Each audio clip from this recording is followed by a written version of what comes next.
Just here for anyone that's getting the first chance to see this and meet me. And I'm going to break down some of the basics of a scale and what they are and how to use them in regards to music. So a scale is just the arrangement of notes. That's it. There are different types of scales that are available to us. Today we're going to focus on something called a major scale. And in order to create a scale, you need notes, you need steps, and that's essentially it, right, in the arrangement of it. So we create scales based on things called whole steps and half steps. The whole step and the half step are just the difference between whatever the notes are in that arrangement.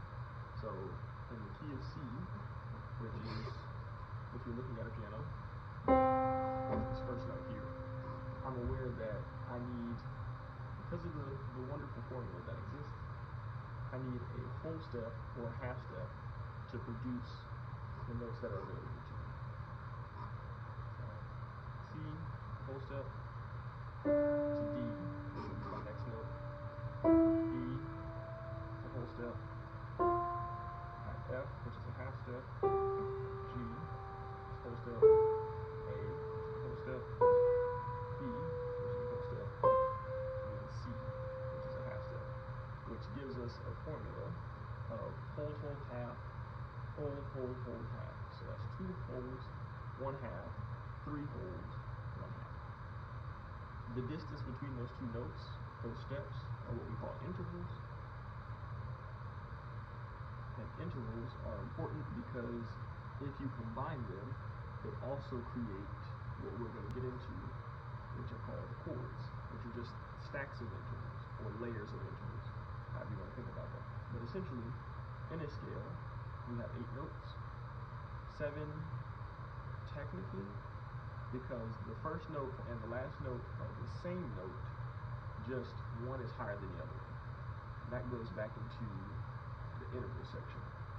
So I'll be able to break that down in, actually I have broken it down inside of my resource book, which will be available hopefully soon, by the time that you see this. Let's get into the major scale itself. Again, those notes that we have are C, D, E, F, G, A, B, and C. And each one of those notes is assigned a position, and so we have numbers that are available to us as well. So if I start on C and count all the way up, that's 1, 2, 3, 4, 5, 6, 7, 8. 8 available notes. Now, each one of those notes and each one of those numbers obviously are associated with a position and a particular sound. And so we use the combination of those notes with the position and how they sound to produce what we're really getting into today, which is the triads or the chords that are available to us. So if I play 1, skip the second note, which is D, play the third note, E, skip the fourth note, and then play the fifth note, G, of that scale, I have what we consider a C major scale. And all major scales have the same formula to produce a major chord. It's always first note, which is a whole step, or let's remove the step positions first. But you have C, which is the first note of the scale, the third note of the scale, which is E, and then you have the fifth note of the scale, which is G. And that will always produce a major chord. Now we consider that a 1 major chord because it's in relationship to the first note of the scale. So if I play the C major scale, I start on C, skip the second note, play the third note, skip the fourth note, play the fifth note, I get a C major scale.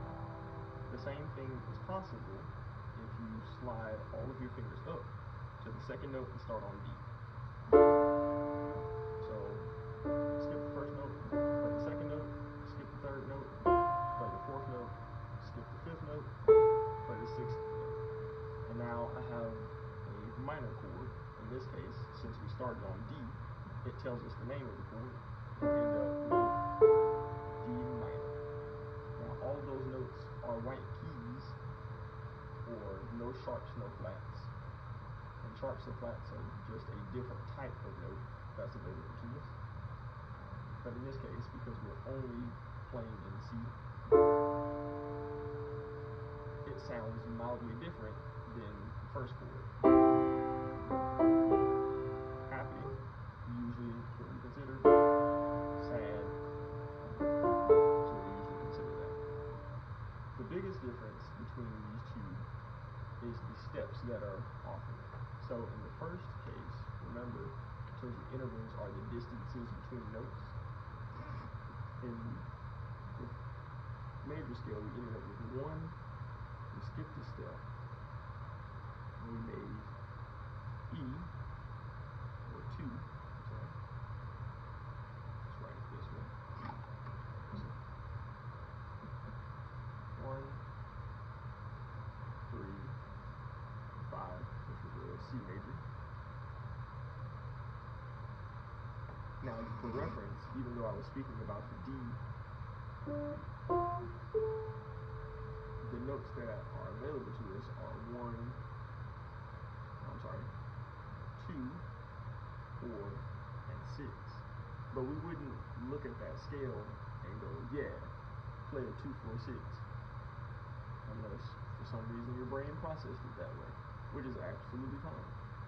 We think about the intervals because no matter where we start, no matter what note we choose, the interval will be the same.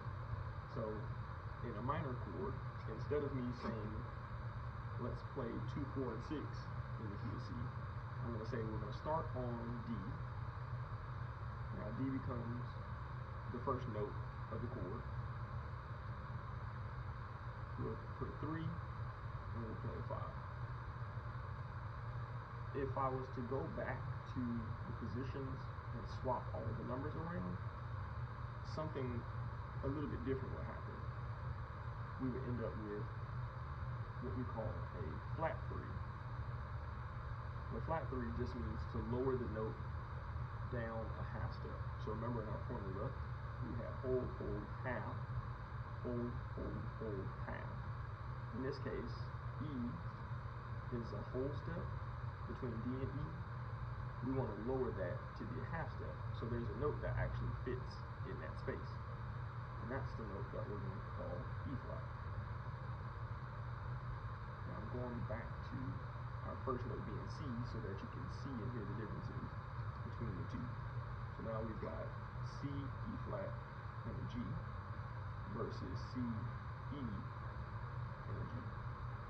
So major chord. Now here's the difference here in the minor chord. 1, flat 3, 5.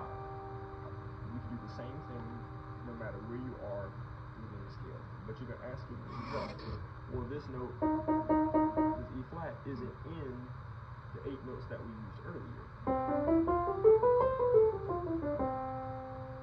That's because that note, E flat, comes from a different scale, which is another type of scale. It's a minor scale.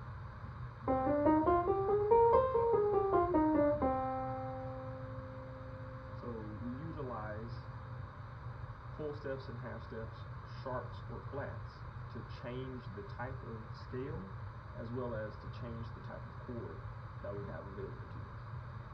Now I know that's a lot of information to start out with, and so the next follow-up videos are going to be about what each scale is and what notes are available to you so that we can start to